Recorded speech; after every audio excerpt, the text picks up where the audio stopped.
Voy a dar una versión resumida hoy día de una conferencia que me tocó dar hace unas semanas sobre la gripe española. Bien, comienzo. El 1 de noviembre de 1918 se leía en la Tribuna Médica, comillas: nuestro mundo social y nuestra colectividad médica se han conmovido ante la presencia no inusitada entre nosotros de nuevas epidemias. El alcalde ha decretado desinfecciones y visitas sanitarias, nombrado comisiones y ha pedido dinero para combatir la epidemia. La opinión de las comisiones médicas dijo que se trataba de una epidemia de carácter gripal no bien definida. Los diarios han adoptado el calificativo de influenza española y con grandes caracteres anunciaron que el número de enfermos era considerable, que los hospitales estaban llenos y no podían admitir más enfermos. Los boticarios declararon también que era muy grave el número de personas que buscaban remedios. En la confusión producida, un joven e ilustrado profesional lanzó el diagnóstico de tifus exantemático.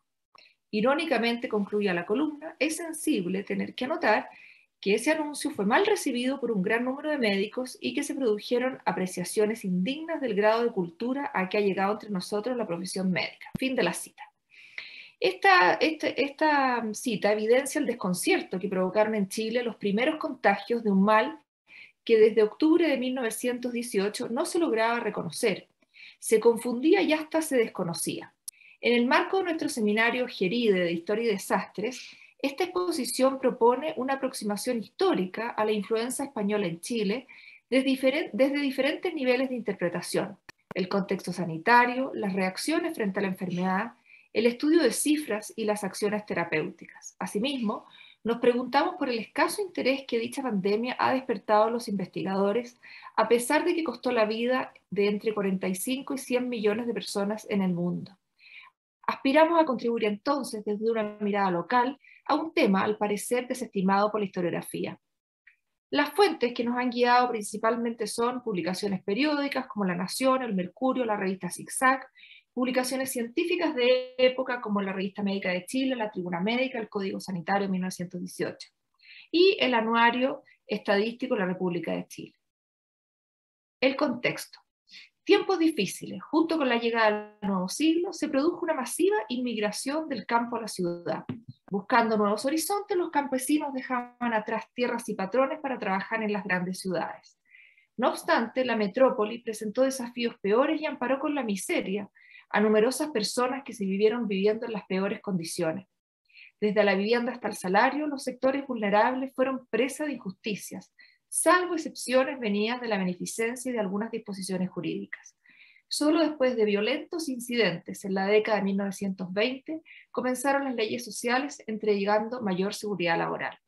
En el caso de Santiago, esta migración rural multiplicó los arrabales y aceleró el crecimiento de una ciudad que no estaba preparada para recibir tanta población.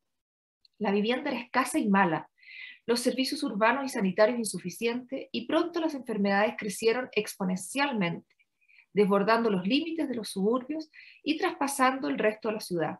En este punto, los problemas urbanos y los pobres mismos se convirtieron en un claro problema o cuestión, impulsando a la acción. La mayor concentración de personas se ubicaba cerca de las fuentes de trabajo, la estación de ferrocarriles, el matadero o barrios donde se requería mano de obra. La vivienda ya inadecuada, sin ventilación y desasiada, llamaba a la promiscuidad por la cantidad de personas que albergaba. Todo esto fue gravitante en la propagación de enfermedades. Así, desde la segunda mitad del siglo XIX, se había desarrollado entre médicos y grupos dirigentes la conciencia del peligro del estado sanitario de la ciudad. Veían como los principales problemas la falta de agua potable, las acequias, la vivienda, el alcoholismo, la mortalidad infantil, la sífilis y la prostitución. También la alarma se concentraba cuando aparecían las epidemias. Se dieron importantes pasos, como la fundación de la Sociedad Médica de Chile en 1869, vinculada a la Universidad de Chile, que publicaba la Revista Médica de Santiago, el Consejo Superior de Higiene en 1892 con su revista chilena de higiene. Con base científica, estos organismos culparon a las condiciones de salubridad de las epidemias y enfermedades, junto con el alcoholismo y la mala alimentación.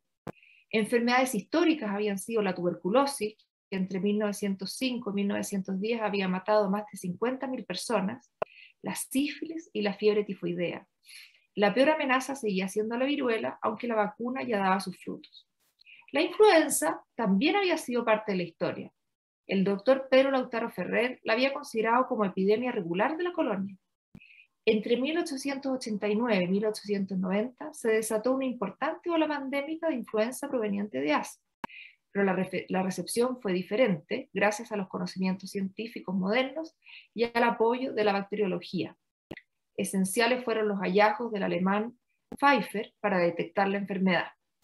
Desde una perspectiva local, médicos y científicos concluyeron que se trataba de una enfermedad de carácter universal, pues atacaba a todos por igual. Se determinó que no existía terapia específica y se recomendaba medicación antiséptica y depurativa. A estas sumaban bebidas, jarabes, caldos y vinos generosos. Por todo esto, al enfrentar la influenza en 1918, en Chile ya existían antecedentes de discusiones científicas y referentes del comportamiento de la enfermedad in situ. Al terminar la centuria, por la confluencia de intereses de gobernantes, médicos y educadores, la higiene pasaba a ser agente de asistencia social. Se instituía la policía sanitaria, el mencionado Consejo Superior de Higiene, y comenzaban sus labores los inspectores médicos escolares. Pese a estos esfuerzos, continuó el gran problema de la mortalidad infantil y las epidemias. Ejemplos claros fueron el sarampión en 1900 y en 1904 la peste bubónica. Junto con la nueva cultura de la prevención, el 22 de septiembre de 1918 entraba en vigencia el Código Sanitario. Promisorio ante posibles epidemias, no incluía el caso de la gripe, demostrando que no estaba a la altura de las circunstancias. A pesar de estos avances, los hechos demostraron que aún faltaban recursos para enfrentar un brote epidémico como el que se venía. El 16 de octubre de 1918, el diario La Nación afirmaba que en Chile comenzaba la epidemia de gripe o influencia española. Una denuncia a la alcaldía aseguraba la presencia de muchos aquejados en el hospital de San Vicente y el desalojo de numerosos contagiados de una posada en el barrio Santa Filomena. Especificaba que en calles cercanas transitaban campesinos que comerciaban legumbres en la Vega Central. En efecto, la enfermedad llegó a Santiago en la primavera de 1918 proveniente de Argentina y Valparaíso, siendo el primer foco la Vega Central. Desde ese momento, el diario La Nación informaría ininterrumpidamente con horror el avance de la epidemia en Santiago. Se entregaban opiniones expertas, descripciones de casos, registros numéricos de hospitales, suspensiones de clases, prohibiciones, falta de camas en centros de salud, desinfecciones de tranvías, teatros y biógrafos. Estas noticias, a veces sensacionalistas, denunciaban la espantosa situación, sin dudar de que se trataba de la misma gripe española que se expandía por el mundo. Diferente era la percepción de los médicos. Ante los primeros casos dudaban de su origen y estaban lejos de un diagnóstico certero. Les llamaba la atención el cuadro clínico, la evolución de la enfermedad y el hecho de que se propagase especialmente entre los pobres. Esto último era considerado definitorio dada la promiscuidad. A pocos días de los primeros casos, el jefe de la sección de bacteriología del Instituto de Higiene afirmaba que luego de confrontar análisis de laboratorio con exámenes clínicos, se trataba de un tifus exantemántico típico que se había dado ya en Valparaíso en 1907, cuyos síntomas detallaba escalofrío inicial, ascenso rápido de la temperatura, que puede llegar a 40 grados, debilidad acentuada o postración de fuerza, cara congestionada, epistaxis, perturbaciones del sistema nervioso, delirio, a veces estado comatoso y la aparición de exantema, manchas rojas pequeñas, a veces como erupciones sarampionosas. Más, a los 12 o 15 días la fiebre debía bajar y el paciente volver a la total normalidad. Punto clave era la aparición de la epidemia en sectores marginales, donde abundaban los piojos, principales transmisores del mal. De ahí que no se extendiera a otras capas sociales y el remedio más eficiente fuera la higiene, pues la base de la profilaxis estaba en la destrucción de los parásitos del cuerpo humano. Debían desinfectarse entonces individuos, viviendas, escaños y baños públicos. Por cierto, los enfermos debían aislarse. A esta postura se sumaban con el tiempo muchos médicos y descartaban que se tratara de influenza. Además, decía la tribuna médica que si fuera influenza, su introducción al país se habría hecho por la cordillera y que existirían antes en Aconcagua que en la capital. El hecho de que la clase acomodada no hubiese sido víctima fortalecía estos argumentos, aunque la prensa ya constataba casos en las élites en noviembre de 1918. Al aumentar los casos, los médicos dividían sus opiniones y se formaban comisiones de estudios. Comillas, no puede sostenerse que todos los casos epidémicos que hay actualmente en Santiago correspondan a tifus exantemático, decía la misma tribuna médica, además de aceptar la posibilidad de la influenza. Por ejemplo, el doctor Brockman, profesor de patología médica, aseveraba que se trataba de problemas de interpretación de formas clínicas. El médico sostenía que las investigaciones bacteriológicas y las experiencias de laboratorio no revelaban datos decisivos y la duda nacía en el espíritu del observador más desapasionado. Esta situación llevó a prolongados debates e investigaciones. En paralelo, la prensa advertía que los pocos hospitales no tenían capacidad para una epidemia de este tipo. Según el anuario estadístico, el número total de hospitales varió entre 109 y 114 entre 1917 y 1921. Santiago, la capital, fluctuó entre 11 y 13 y Concepción se mantuvo en 10. Por ello, debieron implementarse camas suplementarias en la capital o dejar enfermos sin atender. A poco andar, la situación se desbordaba y a la discusión científica se agregaban la dificultad para atender a los contagiados y la falta de tratamiento y medidas preventivas para detener la epidemia. Ya en octubre, la prensa daba cuenta de inspecciones de higiene en los conventillos y la presencia de la enfermedad en escuelas. Las noticias se empeoraban con casos en Concepción, Valparaíso, Iquique, Punta Arenas, Chillán, Coquimbo, Viña del Mar y San Felipe. Además, había brotes en la escuela militar y se denunciaba el ocultamiento de contagiados en los conventillos. Dramática era la situación en Valparaíso, pues 1/3 de la población estaba contagiado, según La Nación. El país se encontraba en estado de alerta, se suspendían las romerías al cementerio y se cerraba la Vega Central. Comenzaban las multas por incumplimiento de normativas y se desinfectaban hipódromos, templos, escuelas, centros obreros, casas de préstamos, mercados, estaciones ferroviarias, fábricas, etc. Se informaba sobre el alto número de enfermos que se presentaban en la policía. Cerraban escuelas y otras instituciones para evitar contagios. Incluso algunas ciudades como Puerto Montt impedían el ingreso de aforismos. En Valdivia, la gripe atacaba a presidiarios, habitantes de barrios obreros y al personal de ferrocarriles. En noviembre de 1918 la situación era crítica. Era imposible cuantificar los contagios, pues los hospitales no registraban a los pacientes rechazados. El Mercurio informaba ya que se contagiaban las clases altas mediante la servidumbre y el aprovisionamiento. Lamentaba también el Mercurio cómo médicos y enfermeros sucumbían a la enfermedad y concluía, comillas, si se sabía que la gripe estaba en Santiago, había que cerrar inmediatamente todo por su poder contagioso extraordinario. Solo se puede limitar esta con medidas radicales. Fin de la cita. En 1919, la comunidad científica aceptaba la existencia de epidemias paralelas y llamaba influencia grave en vez de influenza española. En enero, el Consejo Superior de Higiene solicitaba una sala del Hospital de San José para observar a los enfermos infecciosos con el fin de determinar el diagnóstico definitivo. Así se recibió en Chile la primera ola de la influenza, entre octubre de 1918 y febrero de 1919, y que costó la vida de alrededor de 6.000 personas.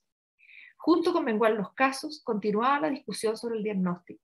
Incluso la revista médica casi ignoraba la influencia y daba mayor cobertura al tifus exantemático. La tribuna médica advertía que pese a la disminución de los casos, esta enfermedad nunca quedaba totalmente extinguida. Lo peor estaba por venir. Luego de una tregua, los casos de gripe comenzaban nuevamente a aumentar. Según la tribuna médica, esta se desarrollaba nuevamente en forma pandémica, renaciendo de sus cenizas. Había partido en Arica y en julio reaparecía en Santiago, produciendo pánico y se desarrollaba en campos y ciudades. Aunque los médicos consideraban que se exageraban las proporciones, reconocían el aumento del 20% de la mortalidad por su causa con respecto al año anterior. Ante esto se recordaba la limpieza personal, especialmente en baño. En Chile, el baño en Chile solo de verano, recomendándose instalar baños gratuitos. Aunque se desinfectaran espacios públicos sin higiene personal, persistirían los contagios. Los trastornos de la epidemia se agudizaban por la falta de camas y de recursos. El personal médico no daba abasto. Si bien las dudas persistieron, las autopsias fueron clave para identificar la gripe y en 1919 demostraban que la gravedad del mal era la misma que el año anterior. La sociedad médica pedía que se revisaran piezas de pulmón en conjunto para reconocer la enfermedad. La segunda ola pandémica fue la más mortífera. Entre julio de 1919 y febrero de 1920 fallecieron alrededor de 54,4 personas cada 10.000 habitantes, mientras que en la primera ola eran 13,6.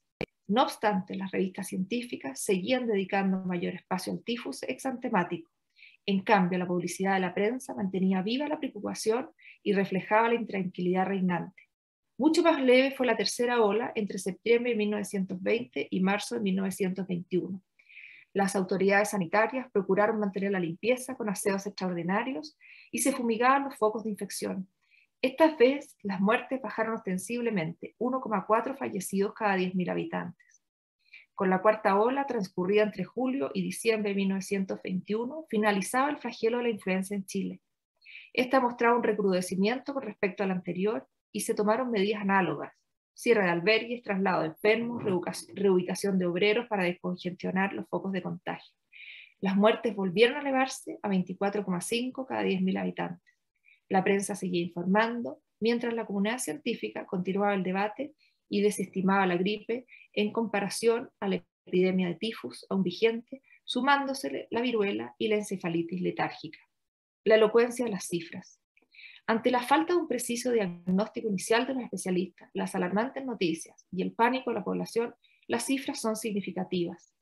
El anuario estadístico revela que entre 1918 y 1921, 43.341 personas murieron debido a la gripe, un 9% de la población fallecida del país. El tifus exantemático, que tanto preocupaba a las autoridades, se llevó a un 1% de la población fallecida, 583 víctimas.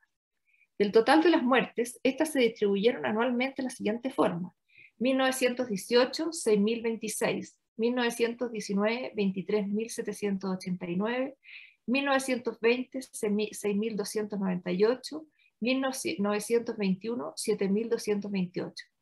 El total de fallecidos cada 10.000 habitantes por cada ola fue así: primera ola 13,6, segunda ola 54,4, tercera ola 1,4, cuarta ola 24,5. Sexo y rango etario se visualiza en este gráfico de 1918 casi sin diferencias. En cambio, la edad era parámetro distintivo. Aunque cambian los énfasis, la situación es similar en 1919, a excepción de las mujeres de 30 años. En 1921, al final de la epidemia, el gráfico mantiene la curva de mortalidad infantil y adulto, pero aumentan los casos en niñas entre 3 y 9 años. La mortalidad de los niños no es tan exacta porque se morían de muchas cosas también. Desde una mirada cartográfica, para 1918, 19 y 1921, las principales ciudades del país y más pobladas son las más afectadas. Un mapa de Chile de 1902 nos sirve para situar las cifras y evidenciar la distribución de la gripe a lo largo del territorio. Debido a la variedad climática, los números señalan que este factor no fue gravitante en la distribución de los contagios. Terapéutica. Uno de los mayores desafíos fue la búsqueda de tratamientos o medidas paliativas eficaces. La falta de un diagnóstico claro en los inicios afectó directamente nuestro sentido, pues solo durante la segunda ola se aceptó mayoritariamente la presencia de la gripe. Los científicos probaron con sueros desde el comienzo, mas el fracaso fue total. Se prepararon de acuerdo a los diferentes microbios o sueros polivalentes como los de Toronto, de Estocolmo, del ejército inglés y del Instituto Pasteur de París. Ninguno dio resultado. En cambio, con optimismo se presentaba en abril de 1919 el Electrargol, cuya superioridad debido a los metales coloidales permitía, a través de una inyección intravenosa, activar las defensas del organismo para luchar contra la infección. Al año siguiente era el Rogerin Dupuy, como también las inyecciones de suero de quinina o la serobacterina. Análogamente, la nación señalaba disposiciones domésticas. Frente al temor de la cuarta ola, recalcaba el peligro del contagio a través de saliva, mucosidades, estornudos, desgarros y secreciones nasales, prescribiendo el lavado constante de boca y narices, el alejamiento de aglomeraciones. Insistía en evitar el contacto con enfermos y la limpieza de sus habitaciones, promovía el uso de laxantes suaves y la bebida de infusiones. Junto con estos cuidados y frente a la impotencia de los médicos por dar con el remedio adecuado, luego de estudios de laboratorio, autopsias y a riesgo de la propia vida, el contraste con la publicidad era muy llamativo, pues esta aseguraba la mejoría en pocos días y sin complicaciones. Ya el 18 de octubre de 1918, la farmacia española ofrecía un desinfectante contra la epidemia, siendo luego el más publicitado el cloronaftol. Con el tiempo, se multiplicaban ofertas como manuales de higiene, aparatos eléctricos, filtros de agua, rayos ultravioleta, azúcar especial para cocer frutas, marcas de alimentos, estadías en terma y jabones. Una selección de avisos en pantalla nos da una idea de lo que ofrecía la prensa, asegurando total mejoría. Desde la ciencia, la revista médica entregaba cartillas con instrucciones de autocuidado. Se motivaba a usar jabón con cloronaftol y a cepillarse los dientes. Se recomendaba, comillas, colocar escupideras de píos fijas en los muros, con agua o sustancias antisépticas, en las fábricas y talleres y en todos los lugares de reunión pública. La desinfección de todo, el reemplazo diario del agua bendita en templos, la colocación de instrucciones higiénicas en todas partes, Alexandrina, te quedan 5. Prohibir a los vendedores tocar los comestibles. Dado que además había tifus y tuberculosis, se pedía castigar a los que ensuciaban la calzada. Se aconsejaba el uso diario de agua boricada para lavarse los ojos, gargarismos antisépticos, el gomenol, el mentol, el ácido bórico para la nariz. No concurrir a biógrafos, teatros, casinos, clubes, cafés, iglesias, etc. Limpiar y ventilar habitaciones. Cada ciudadano debía tomar propia conciencia, pues la profilaxis internacional había fracasado. Pese a todos los esfuerzos, en las páginas de la revista médica se leía en 1920, comillas, no hay medicamento al que todo el mundo le admita efecto útil en el tratamiento de la gripe. Los remedios empleados varían al infinito. Los procedimientos terapéuticos son tantos como autores.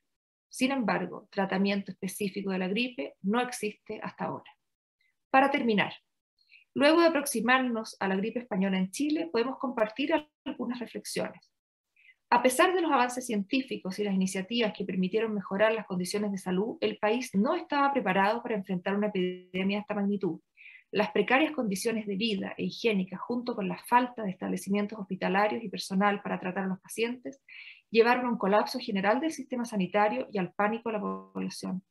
El cuerpo médico, aunque con estudios de alta calidad y experiencia en el extranjero, no tuvo una capacidad de diagnóstico clara e incluso minimizó la importancia de la gripe frente a la presencia del tifus exantemático. Fue justamente el temor al tifus, que históricamente asolaba al país y mataba a gran cantidad de personas, que los esfuerzos se concentraron más en su detección, análisis y profilaxis, desestimando la gravedad de la influenza. La existencia de epidemias paralelas impidieron dar con los cuidados y atenciones que requerían los contagiados de la gripe. El Estado se vio desbordado ante los múltiples brotes epidémicos, aunque supuestamente se encontraba en el mejor momento con la reciente puesta en marcha del Código Sanitario, que ni siquiera consideraba la influenza. La ineficacia de tratamientos a nivel mundial y local solo posibilitó a las autoridades científicas y políticas a educar a la población en hábitos de higiene que eran muy difíciles de adoptar por gran parte de la población debido a sus miserables condiciones de vida.